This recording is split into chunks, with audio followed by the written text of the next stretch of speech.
মুন্সিগঞ্জের লৌহজং উপজেলার মাওয়া পদ্মা সেতুর কাছে গোসল করতে গিয়ে এক স্কুল ছাত্র নিখোঁজ হয়েছে। ২৯ মার্চ দুপুর ২টার দিকে উপজেলার মাওয়া এলাকায় পদ্মা সেতুর ৪ নম্বর পিলারের কাছে এই ঘটনা ঘটে।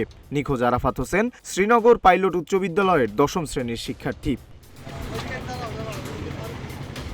স্থানীয় সূত্রে জানা গেছে ৪ বন্ধু মিলে নদীতে গোসল করতে নামে একজন পানির নিচে তলিয়ে যায়। ঘটনার পরপরই এলাকাবাসী নদীতে নেমে তাকে উদ্ধারের চেষ্টা চালায়, কিন্তু তাকে উদ্ধার করা সম্ভব হয়নি। খবর পেয়ে ফায়ার সার্ভিসের একটি ইউনিট দ্রুত ঘটনাস্থলে পৌঁছে উদ্ধার কার্যক্রম শুরু করে।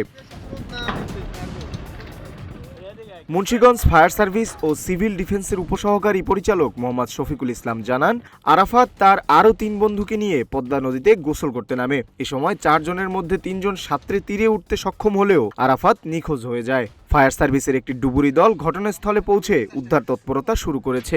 শিক্ষার্থীকে উদ্ধারের চেষ্টা অব্যাহত রয়েছে। 2টা 30 মিনিটের সময় সংবাদ পাই যে মাওয়া পদ্মা সেতুর ৪ নম্বর পিলারের কাছে পদ্মা সেতুতে ৪ জন বন্ধু গোসল করতে এসে ৩ জন সাঁতরিয়ে উঠলেও একজন ছাত্র পানিতে ডুবে যায়।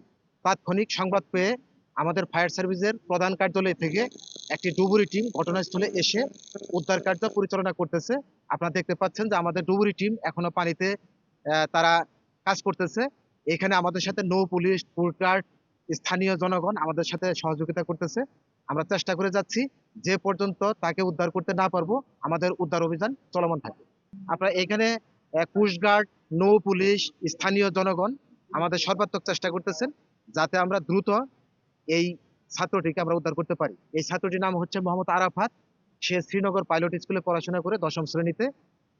এখন তার বাবাও আমাদের সাথে আছে। আমরা সর্বোচ্চ চেষ্টা করে যাচ্ছি তাকে কত দ্রুত তাকে উদ্ধার করা যায়। আমরা চেষ্টা করছি অন্তত যাতে তার মৃতদেহটি উদ্ধার করে তার বাবার কাছে দিতে পারি, এই শান্তিপূর্ণ অন্তত দিতে পারি। আপনারা সবাই দোয়া করবেন যাতে আমরা দ্রুত এই ছেলেটিকে আমরা উদ্ধার করতে পারি।